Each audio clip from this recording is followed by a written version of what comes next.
saya di sini ada Mbak Konita. Mbak Konita, apa kabar? Baik. Boleh diceritakan secara singkat Mbak mengenai latar belakang pekerjaan Mbak Konita dan dalam proses seleksi CASN tahun ini Mbak Konita bertugas sebagai apa? Halo, perkenalkan saya Konita Lady sebagai analis kebijakan di Kementerian Pan-RB. Saya tergabung dalam tim Pansonas untuk seleksi CASN di tahun 2021. Selain itu, saya juga sebagai tim penyusun Permentan Pengadaan CASN tahun 2021 dan validator usul kebutuhan di instansi daerah.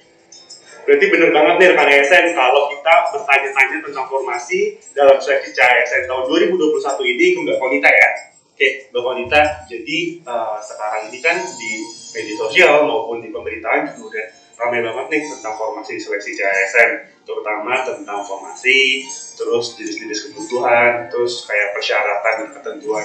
Mungkin bisa dijelasin Mbak, formasi yang paling baik itu dalam seleksi CASN ini ada apa aja ya? Ya, kita lihat secara nasional dulu ya. Nah, kalau untuk secara nasional itu jumlah penetapan kebutuhan keseluruhan di seluruh instansi itu sebesar 676.733. Ya, itu secara nasional. Lalu kalau secara per instansi, misalnya instansi pusat atau instansi daerah itu bagaimana? Ya, instansi yang melaksanakan pengadaan itu dari Kementerian dan Lembaga itu ada 54, kemudian pemerintah provinsi 33, pemerintah kabupaten kota 486. Oke, dari 676.000 formasi tersebut, kira-kira detailnya seperti apa ya? Kan sekarang ada dua nih ASN, ada PNS dan juga ada P3K. Mungkin bisa dijelaskan lebih detail sama Mbak Konita? Ya, kalau untuk jumlah penetapan kebutuhan berdasarkan jenisnya itu ada CPNS dan P3K. Yang CPNS itu ada 128.016.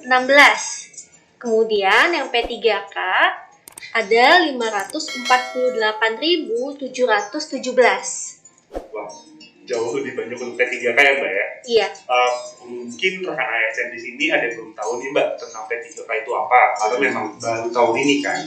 Mungkin Mbak Konita bisa menjelaskan secara singkat P3K itu sebenarnya apa sih? Ya, kalau untuk P3K itu dikhususkan bagi mereka yang udah berpengalaman. Nah, di persyaratan kali ini pengalamannya minimal 3 tahun dan itu khusus untuk tenaga profesional aja. Nah, kalau misalnya CPNS, usia dari 18 sampai 35 tahun itu bisa daftar. Nah, sedangkan untuk P3K, dia itu bisa mendaftar dari usianya sebelum usia pensiun. Jadi di atas 35 tahun dia itu bisa daftar. Oke. Iya. Kayaknya menarik banget nih Mbak tentang P3K. Maksudnya masih banyak yang bisa digali karena ini merupakan sesuatu yang baru kayaknya. Iya, benar. Mungkin gimana kalau nanti ada episode lain yang terus membahas P3K kali ya, akan lebih seru lagi sepertinya. Oke Mbak, selanjutnya nih kita mau tanya tentang jumlah kebutuhan CPNS dan P3K. Kira-kira instansi mana aja sih yang paling banyak membuka lowongan untuk CPNS dan P3K tersebut pada seleksi CASN tahun 2021 ini Mbak? Nah, kita lihat untuk di pusat, di kementerian atau lembaga, itu berdasarkan jumlah penetapan kebutuhannya 5 terbesar. Yang pertama, Kementerian Pendidikan, Kebudayaan, Riset, dan Teknologi. Yang kedua, Kementerian Hukum dan Hak Asasi Manusia. Yang ketiga, Badan Kependudukan dan KB Nasional. Yang keempat, Kementerian Kesehatan. Dan yang kelima, Kejaksaan Agung. Itu untuk instansi pusat ya Mbak ya? Iya. Nah, sedangkan kalau untuk instansi daerah bagaimana Mbak? Untuk provinsi, kabupaten, dan kota? Kita lihat untuk yang provinsi. Nah, 5 instansi dengan penetapan kebutuhan terbanyak. Yang pertama, Provinsi Jawa Barat. Yang kedua, Provinsi Jawa Timur. Yang ketiga, Provinsi DKI Jakarta. Yang keempat, Provinsi Jawa Tengah. Yang kelima, Provinsi Sumatera Utara. Ya, sedangkan untuk kabupaten dan kota bagaimana? Nah, untuk kabupaten kota sendiri, itu 5 instansi dengan penetapan kebutuhan terbanyak. Yang pertama, Kabupaten Tangerang. Yang kedua, Kabupaten Cilacap. Yang ketiga, Kabupaten Pandeglang. Yang keempat, Kabupaten Bandung Barat. Yang kelima, Kabupaten Majalengka. Berarti tadi udah dijelasin juga tuh, pada instansi pusat paling banyak ada 5 paling banyak. Kemudian provinsi, kabupaten dan kota juga ada 5 paling banyak. Tapi bukan berarti instansi yang lainnya nggak buka banyak juga ya, Mbak ya. Karena memang disesuaikan dengan kebutuhannya ya, Mbak ya. Betul. Oke, Mbak. Lalu untuk rekrutmen seleksi CASN tahun 2021 ini fokusnya kemana sih, Mbak? Arah fokusnya itu seperti apa? Ya, kalau untuk tahun 2021 ini kita fokus ke tenaga kesehatan dan juga tenaga pendidikan. Terutama tahun ini kita ada buka untuk P3K secara umum. Untuk tenaga lain bagaimana, Mbak? Untuk tenaga teknis itu ada dibuka sebesar 73.670. Nih, kita bisa lihat yang 5 terbanyak itu dari yang pertama penjaga tahanan, kemudian di sini ada penyuluh keluarga berencana ahli pertama, penyuluh pertanian ahli pertama, penyuluh keluarga berencana terampil, dan analis perkara peradilan.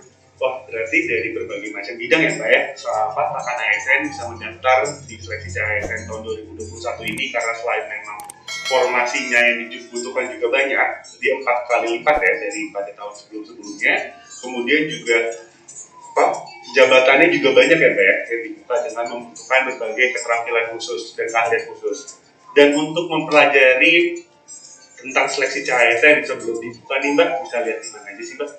Ya, teman-teman sebelum mendaftar itu bisa pelajari dulu untuk Permenpan 27, 28, dan 29. Jadi dicek benar nih kualifikasi pendidikannya sesuai nggak sama yang teman-teman punya. Jangan sampai teman-teman itu melamar di jabatan yang bukan tidak sesuai dengan kualifikasi pendidikan yang kalian punya, karena nanti bisa langsung gagal untuk seleksi administrasinya. Jadi harus detail ya, Mbak, detail, dicek persyaratannya. Oke. Nah, ngomong-ngomong tentang kualifikasi pendidikan, Mbak, kan sekarang juga seperti yang kita lihat di media ataupun di media sosial seringkali ada yang clickbait tentang kualifikasi pendidikan, terutama tentang jurusan yang dibutuhkan. Nah, mumpung ada Mbak Monita di sini, bisa nggak sih dijelasin bidang pendidikan apa yang dibutuhkan dalam seleksi CASN tahun 2021 ini, Mbak? Buat yang penasaran, ini kita bisa lihat. Yang pertama itu ada keperawatan dan nurse, kemudian yang kedua hukum, yang ketiga kebidanan, yang keempat administrasi negara, dan yang kelima manajemen. Tapi dengan catatan, dalam satu formasi ini bisa terdapat kemungkinan kelompok kualifikasi pendidikan yang saya sebutkan tadi itu bersaing dengan kualifikasi pendidikan lainnya. Jadi untuk lebih lengkapnya bisa disilahkan dicek di pengumuman masing-masing instansi. Oh gitu, jadi mungkin jabatan yang bisa diisi oleh multidisipliner seperti itu ya, Mbak? Yeah. Oke. Mbak, tadi kan dijelaskan bahwa kualifikasi pendidikan yang sudah kuliah ya, Mbak ya, sudah S1 atau lebih tinggi di atasnya. Sedangkan untuk yang bagi rekan-rekan ASN nih yang baru lulus SMA tapi ingin menjadi ASN, ada nggak sih, Mbak, kesempatan itu? Dan kalau ada, formasinya apa aja, Mbak?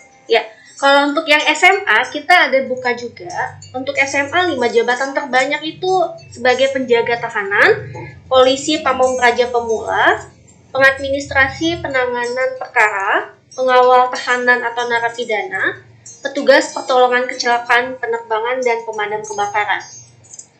Wah, makasih banget Mbak Moni, udah informasinya jelas, lengkap, mulai dari jumlah formasi, terus pembagian CPNS dan P3K, kemudian juga instansi mana aja yang paling banyak membutuhkan formasi CASN, kemudian juga kualifikasi pendidikan juga sudah disebutkan dengan jelas tadi. Selanjutnya, kita akan menjawab pertanyaan dari netizen mengenai pertanyaan yang mereka lontarkan di Instagram maupun Twitter Kementerian Pan-RB.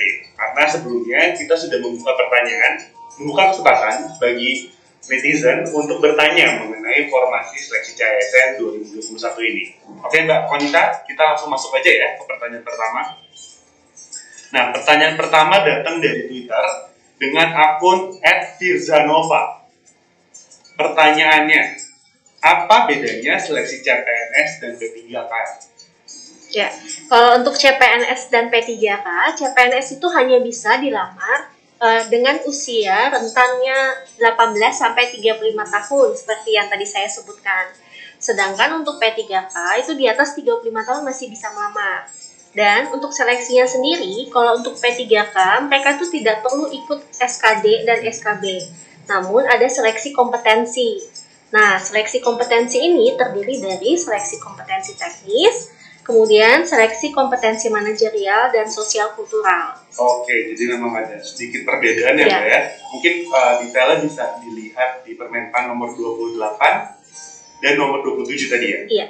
Oke. Pertanyaan kedua muncul dari akun Instagram dengan @natasha_dea10. Pertanyaannya, tahun ini masih ada formasi untuk cum laude nggak, Min? Mungkin maksudnya untuk formasi khusus secara keseluruhan kali ya? Iya. Langsung Mbak Monita bisa jawab? Ya, kalau untuk formasi khusus itu ada, sama seperti tahun lalu, kita buka formasi khusus untuk cum laude, diaspora, disabilitas, dan juga putra-putri Papua. Jadi, buat teman-teman nih yang cum laude, bisa daftar di formasi cum laude, dan juga untuk yang diaspora, bisa daftar di formasi diaspora.